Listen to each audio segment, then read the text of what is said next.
Bonjour tout le monde, j'espère que vous allez bien. Bienvenue sur une nouvelle vidéo des lectures de Pipin. Et cette fois-ci, c'est un bilan. Le bilan du Greek Mythologic Books Challenge de Kimi Collection. C'est pas facile à dire. C'était du 1er octobre au 31 octobre. Et comme les autres challenges, le Pumpkin, le Cold Winter et compagnie, ils s'articulaient autour de menus avec divers thèmes concentrés sur les dieux et déesses grecques. Donc, quand Kimi l'a sorti, il fallait que j'y participe. Je suis fan des dieux et déesses grecques, je suis fan de la mythologie grecque, donc je voulais y participer. Alors, est-ce que j'ai réussi ou non dans ce délai très court, en plein milieu du Pumpkin et des SP? Est-ce que, oui ou non, j'ai pu réussir à lire tout ce que je voulais? On va découvrir ça ensemble tout de suite. Alors, le premier, c'était Zeus, où il fallait lire une relique de notre Pal. Et si vous vous rappelez la vidéo de présentation de ce challenge, moi je m'étais mis un auto-challenge en plus. Il s'agissait de mettre plusieurs livres en rapport avec la mythologie grecque. Donc, un double challenge pour moi. Et j'avais choisi, le premier, c'était Les Muses de Alex Michaelides. Et c'était un thriller un petit peu dans le monde, on va dire, de la Grèce antique. Et c'est une relique qui va rester une relique et retourner dans ma palle, parce que ça commence super mal, mais j'ai pas eu le temps de le lire. C'était assez compliqué de réussir à caser toutes ces lectures alors qu'elles n'étaient pas dans le Pumpkin, que j'ai eu d'autres SP qui sont arrivés et qu'entre-temps je suis devenue jurée du PLIB où donc ce genre de lecture n'était pas du tout dedans.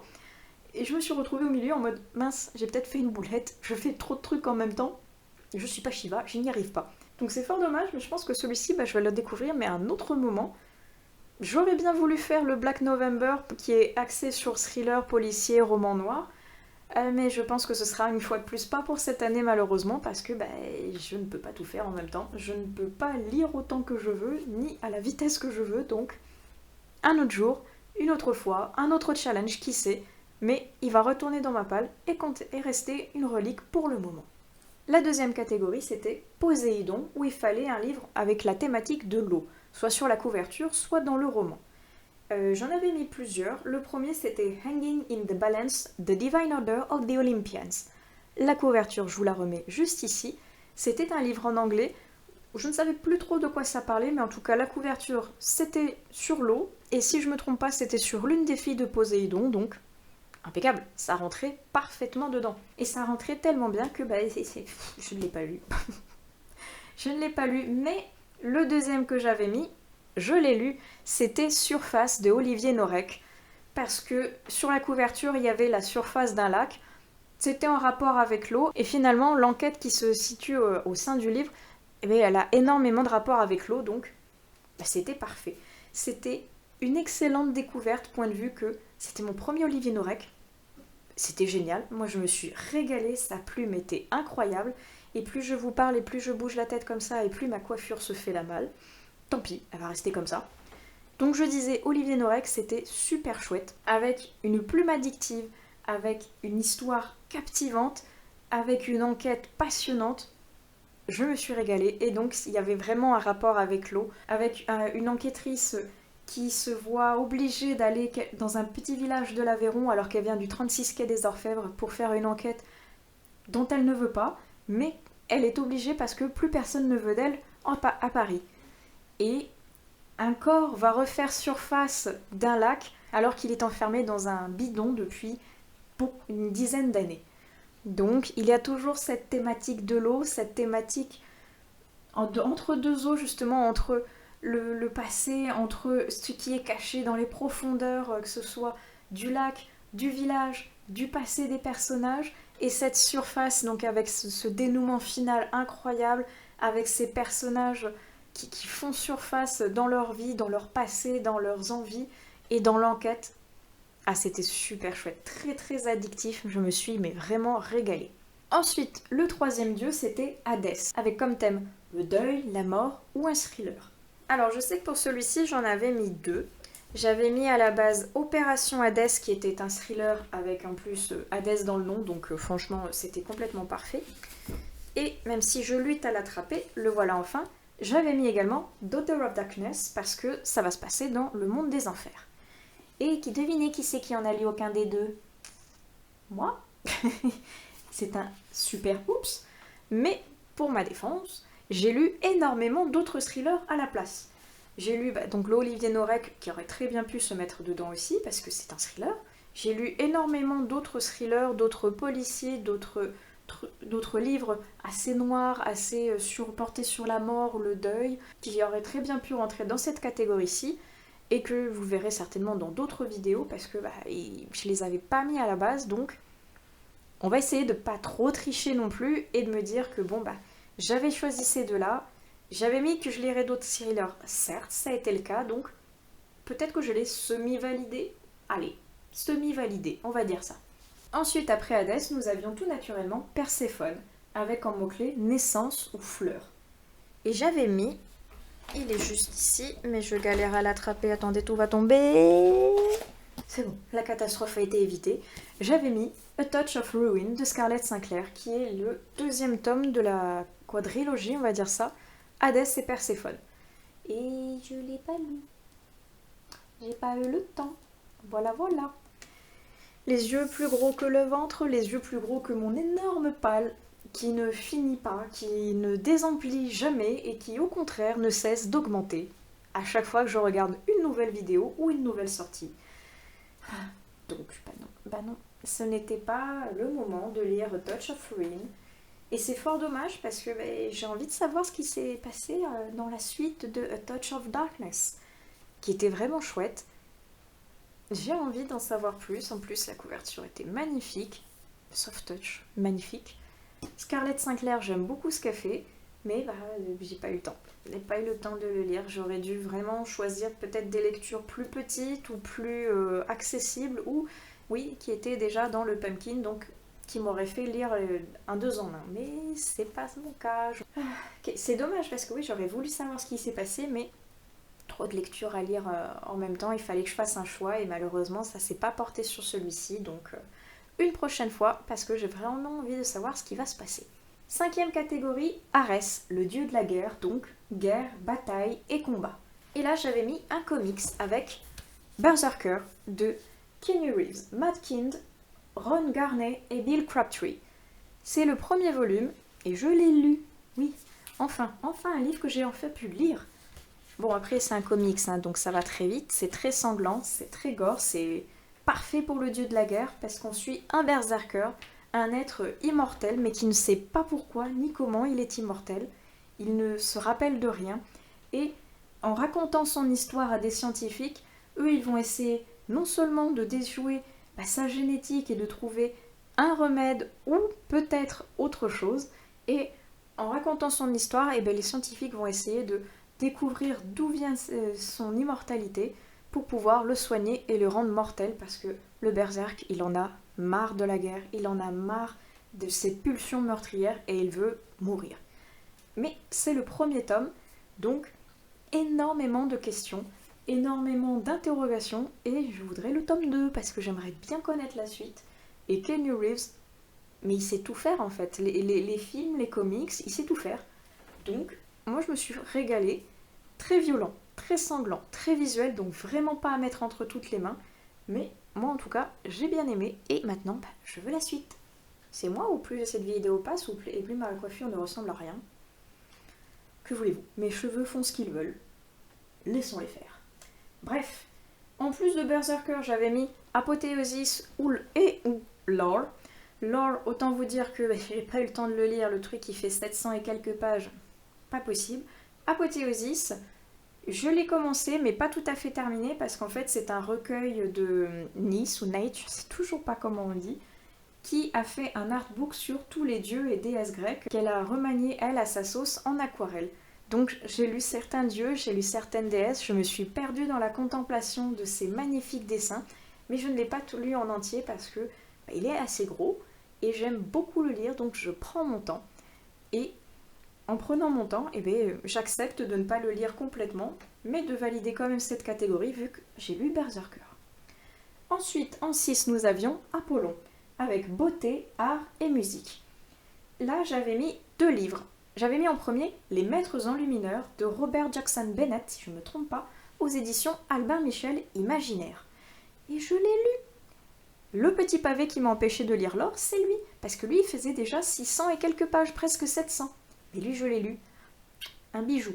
Il était génial. Je l'avais mis dans cette catégorie parce que je trouvais la couverture magnifique, mais le texte était magnifique. C'était incroyable. Vraiment un coup de cœur fantastique.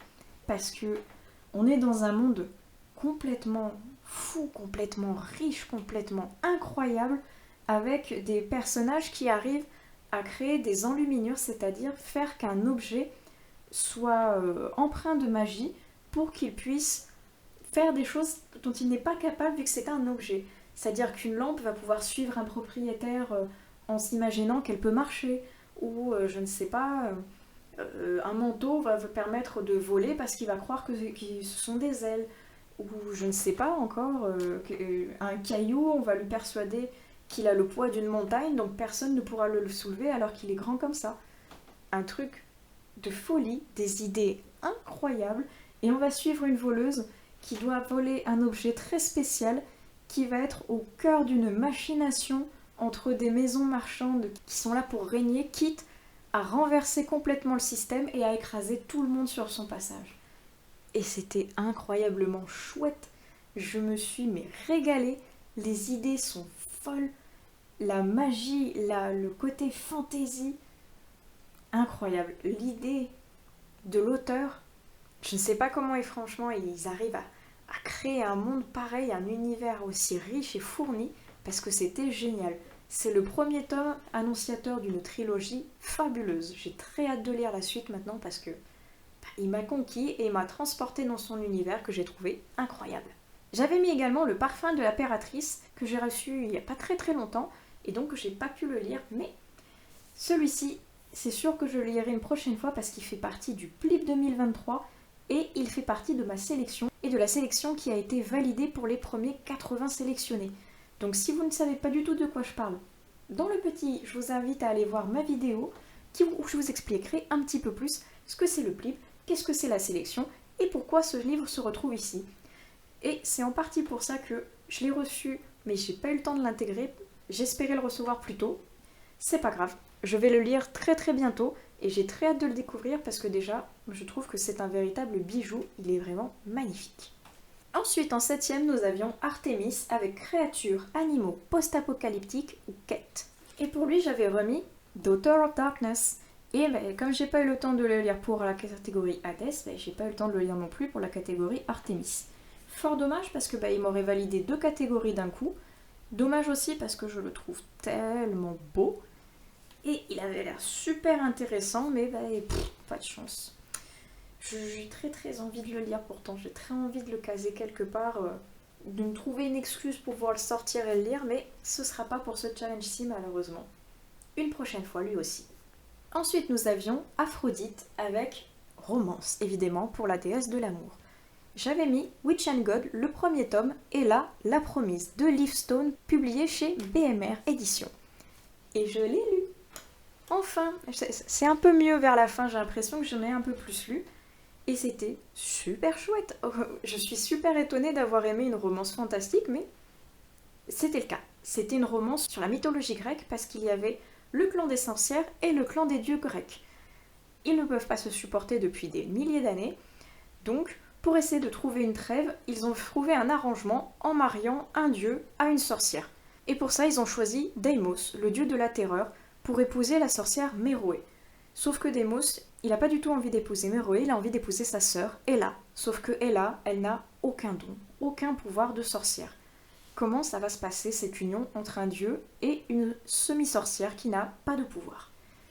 Très intéressant, très chouette, très bien pensé, avec un complot, avec des dieux et des déesses grecques qui se mêlent aux sorcières dans une bataille sans merci, avec des retournements de situation, avec ce côté mythologique que j'aime énormément et ce côté magie qui vient pimenter, qui vient alimenter le récit. C'était vraiment super sympa. Premier tome d'une trilogie là aussi. Dans les 2 autres tomes, on va suivre les 2 autres sœurs, Circé et Méroé, avec respectivement Hermès et Héphaïstos. Et j'ai beaucoup aimé le premier tome, donc j'ai envie de lire la suite. La plume m'a conquise, la plume m'a fait voyager, la plume m'a beaucoup plu, donc Et bien maintenant, je veux lire la suite. Avant-dernier lieu et avant-dernière catégorie avec Hermès, où il fallait vacances, dépaysement et correspondance. Et là, j'avais pris vacances, j'avais pris dépaysement avec Que la mort soit douce de Laetitia Danae. Je vais vous faire l'insert juste ici parce qu'il n'est pas avec moi, il est dans une autre pièce parce que je suis en train de le lire. Donc oui, je ne l'ai pas fini, mais ça compte à moitié vu que je l'ai commencé et pas terminé. Donc je semi-triche, hein. Il est super chouette, il est sur la mythologie mexicaine avec la Santa Muerte. Je voulais connaître et la plume de Laetitia Danae que je n'avais toujours pas testée, et ainsi connaître les éditions de la plume blanche qui avait l'air très sympa aussi et que Kimi aime par-dessus tout. Donc je voulais connaître tout ça et je voulais voir justement ce folklore mexicain qui était parfait pour la période d'Halloween avec El Dia de los Muertos, parfait pour ce challenge parce qu'il reliait la mythologie mexicaine au côté un petit peu spooky de la période, et j'avais envie de le découvrir, je suis en train de le découvrir et j'aime beaucoup ce que je lis pour le moment parce que la plume me convient, là où j'en suis, il y a encore beaucoup d'interrogations qui se forment et on est vraiment pris dans le récit et la mise en page est incroyablement belle. Et je ne l'ai pas encore fini, mais j'aime beaucoup ce que je lis, je suis très bien dedans, c'est une très jolie découverte. Et on va dire que j'ai semi-réussi la catégorie 9 parce que je suis en pleine lecture, donc ça compte. Et enfin, la dernière catégorie avec la déesse Héra, où il fallait lire de la romance ou un livre jeunesse. Alors je m'étais dit, si j'ai le temps, je vais caser un autre roman style un Eliskova ou pourquoi pas le tome 2 de Witch and God. Je n'ai eu le temps de lire ni l'un ni l'autre, mais j'ai casé un petit jeunesse avec ma jeunesse à moi, Senseiya. Et je ne pouvais pas ne pas caser un Senseiya dans un challenge de mythologie grecque. C'était impossible. C'est la mythologie grecque à l'état pur, cette série. Donc il est là. Donc je suis ravie de l'avoir découvert, d'être m'être replongée dans le monde de Senseiya parce que c'est un recueil d'histoires qui se passe dans le monde de Senseiya de Los Canvas. Donc avant le Senseiya originel, avant la bataille du sanctuaire avec les chevaliers de bronze que l'on connaît. Ça se passe avant. Et donc c'est génial. J'aime beaucoup le design de Shiori Tachirogi. Elle dessine de manière tellement bien, tellement belle, avec des mises en page incroyables, de l'action, avec aussi des personnages toujours aussi attachants, toujours aussi drôles, toujours aussi combatifs, avec une histoire incroyable, que ce soit du côté des chevaliers d'argent, d'or, ou même les spectres du côté d'Hadès. Moi j'aime beaucoup en apprendre plus sur cette saga, et donc retourner dans ces histoires, revoir ces personnages qui nous ont bercés, enfin qui m'ont bercé en tout cas, dans Senseiya Lost Canvas et dans Senseiya Lost Canvas Chronicles. Un jour, je vous jure, je ferai une vidéo que sur Senseiya parce que c'est compliqué toutes ces séries. Bref, c'est génial. Je vous conseille franchement cette saga parce qu'elle est incroyablement chouette, incroyablement belle, incroyablement riche. Et si vous êtes fan de mythologie grecque, vous allez être servi avec les combats des chevaliers contre les dieux. Et en posant Senseiya, je termine ici le bilan de ce challenge. Donc, sur 10 catégories, donc sur 10 livres, on va dire, j'en ai lu, allez, on va dire 6,5 parce que je n'ai pas terminé Que la mort soit douce de Laetitia Danae, donc et demi, c'est lui. C'est moyen, hein, on va dire, c'est moyen, c'est tout juste au-dessus de la moyenne, mais j'ai pas eu le temps de faire plus, j'ai pas eu le temps de lire exactement ce que j'avais prévu ni ce que je voulais, même si j'aurais pu remplacer énormément de livres par d'autres que j'ai lus qui n'étaient pas initialement dans le challenge, je me suis dit non quand même, je vais me contenter de me baser sur ce que j'avais prévu. Ce n'est pas réussi, c'est pas grave. En tout cas, moi je me suis beaucoup amusée à créer mes catégories en fonction de ce que Kimi nous avait conseillé, à découvrir ce challenge, à apprécier, lire toutes ces lectures en rapport plus ou moins moi avec la mythologie grecque. C'était super chouette. Un très beau challenge, un très beau premier essai, même si je ne l'ai pas réussi jusqu'au bout. Moi je me suis quand même régalée avec plein de nouveautés, plein de découvertes, plein d'amusement, parce que moi c'est vraiment ce qui me fait plaisir en fait, c'est trouver quel livre va le mieux correspondre à telle ou telle catégorie pour pouvoir les mettre dedans et pouvoir moi m'amuser derrière avec les mots, avec les thèmes et choisir quel livre piocher, quel livre sera le premier de ma palle à sortir pour pouvoir le découvrir dans ce challenge. J'aime beaucoup, c'était très très chouette. Un énorme merci à Kimi de l'avoir créé. J'espère qu'elle va le réitérer l'an prochain avec peut-être d'autres dieux, peut-être toujours dans le monde de la mythologie grecque, je ne sais pas. En tout cas, si elle le refait, moi je le referai avec plaisir parce que c'était super chouette, une très belle découverte. Et le prochain, si elle le refait et qu'il est toujours la même période, j'essaierai cette fois-ci de mixer ces lectures-ci avec celles du pumpkin pour avoir moins de disparités, moins de problèmes de lecture en piochant à droite à gauche comme ça, quelque chose qui va réunir les deux. En tout cas, moi c'était super chouette, je me suis régalée. N'hésitez pas à me dire dans la section des commentaires si vous y avez participé vous aussi, si vous l'avez réussi ou non, ou si vous avez lu certaines des lectures que je vous ai proposées dans cette vidéo. Moi, en attendant, une fois de plus, je me suis régalée, même si j'ai pas lu les 10 livres prévus. Une très très belle découverte, encore merci à Kimi. Refais-le l'an prochain, c'était super chouette, et je suis sûre qu'il y a plein d'autres personnes qui, comme moi, suivront et referont le challenge. En attendant, j'espère que cette vidéo vous aura plu. Je vous laisse ici et je vous dis à la prochaine sur une autre vidéo de lecture de Pipin. Allez, ciao!